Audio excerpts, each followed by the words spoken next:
बिश्नोई, जायसवाल, हार्दिक और सूर्य कुमार की बदौलत भारत जीता सीरीज। भारत को नया लक्ष्य मिला था, जिसे जायसवाल और सूर्य कुमार ने अपने काउंटर अटैक से मुश्किल प्रतीत नहीं होने दिया। रविवार शाम पल्लेकेले में बारिश लगातार आंख मिचौली का खेल खेल रही थी। नतीजतन भारतीय पारी के दौरान ओवरों में कटौती हुई और भारत को एक नया लक्ष्य मिला, लेकिन लक्ष्य नया मिलने के बावजूद शनिवार की तुलना में मैच का परिणाम नया नहीं आया। भारत टी20 श्रृंखला में न सिर्फ 2-0 से आगे है, बल्कि इस श्रृंखला पर अब भारत का कब्जा भी हो गया है। कौन रहे मैच के हीरो? टॉस जीतकर भारत ने गेंदबाजी का फैसला किया था। हालांकि लक्ष्य का पीछे करने जा रही मेहमान टीम के पास शुभमन गिल का विकल्प नहीं था, जो पीक में ऐंठन की वजह से नहीं खेल पाए। गेंदबाजी में भारत की शुरुआत एक बार फिर संतोषजनक नहीं हुई और शुरुआती झटका झेलने के बावजूद पतुम निसंका ने अर्धशतकीय साझेदारी कुशल परेरा के साथ मिलकर अर्धशतकीय साझेदारी भी पूरी कर ली। यह मैच शनिवार को उपयोग में लाई गई पिच पर खेला जा रहा था, इसलिए स्पिनरों को काफी मदद मिल रही थी। इसके बाद हार्दिक पांड्या ने अपने ऑलराउंड प्रदर्शन से और रवि बिश्नोई ने 3 विकेट लेकर श्रीलंका को रोकने में सबसे अहम भूमिका निभाई। भारत को मुख्य रूप से 162 का लक्ष्य मिला था। हालांकि भारत की पहली पारी में ही बारिश शुरू गई और भारत को 8 ओवर में 78 का लक्ष्य मिला, जिसे भारत ने यशस्वी जायसवाल और सूर्य कुमार यादव ने काउंटर अटैक करार देते हुए भारत को जीत की दहलीज पर ला खड़ा कर दिया और रही सही कसर हार्दिक ने भी पूरी कर दी। इस मैच का टर्निंग पॉइंट क्या था?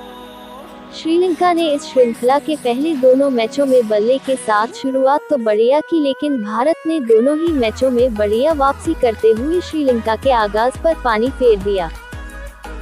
कुशल परेरा जब क्रीज पर मौजूद थे तब ऐसा लग रहा था कि श्रीलंका आसानी से 200 के आसपास या उससे अधिक का भी स्कोर बना लेगी। हार्दिक की शुरुआत अच्छी नहीं हुई थी, वह लगातार दिशा से भटक रहे थे, लेकिन यह उनकी रणनीति का हिस्सा था। लेग साइड पर 4 फील्डर रखकर उन्होंने कामिंदु मेंडिस को लेग साइड में ही प्रहार करने पर मजबूर किया और रिंकू सिंह के हाथों कैच आउट करा दिया। इसके बाद उन्होंने कुशल परेरा को भी शिकार बनाया और फिर श्रीलंका की शुरुआत पर एक बार फिर पानी फिर गया। रही सही कसर रवि बिश्नोई ने पूरी कर दी। बिश्नोई ने पारी के 17वें ओवर में दासुन शानका और वानिंदु हसरंगा को पवेलियन भेजकर श्रीलंका की वापसी मुश्किल कर दी।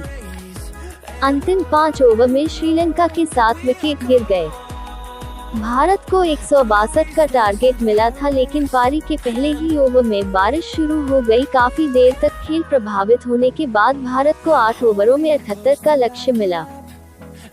संजू सैमसन तो सस्ते में आउट हो गए, लेकिन जायसवाल और सूर्य कुमार ने आक्रमण शुरू किया। पारी के चौथे ओवर में सूर्य कुमार ने महेश तीक्षणा को लगातार 3 चौके लगाए, जिससे श्रीलंका की वापसी की थोड़ी बहुत उम्मीदों ने भी दम तोड़ दिया। अंत में हार्दिक ने भी प्रहार करते हुए भारत को जीत दिलाकर ही दम लिया। इस मैच का तात्पर्य क्या है? इस पूरे दौरे को भारतीय क्रिकेट के परिप्रेक्ष्य में नए दौर में प्रवेश करने के संदर्भ में देखा जा रहा है। इसकी पहली कड़ी श्रीलंका के खिलाफ टी20 श्रृंखला थी, जिसे भारत ने जीत लिया है। अब इसके बाद भारत को श्रीलंका में ही 3 मैचों की एक दिवसीय श्रृंखला खेलनी है। भारत अंतिम टी20 मैच में भी जीत दर्ज करते हुए एक अलग आत्मविश्वास के साथ एक दिवसीय श्रृंखला का आगाज करना चाहेगा।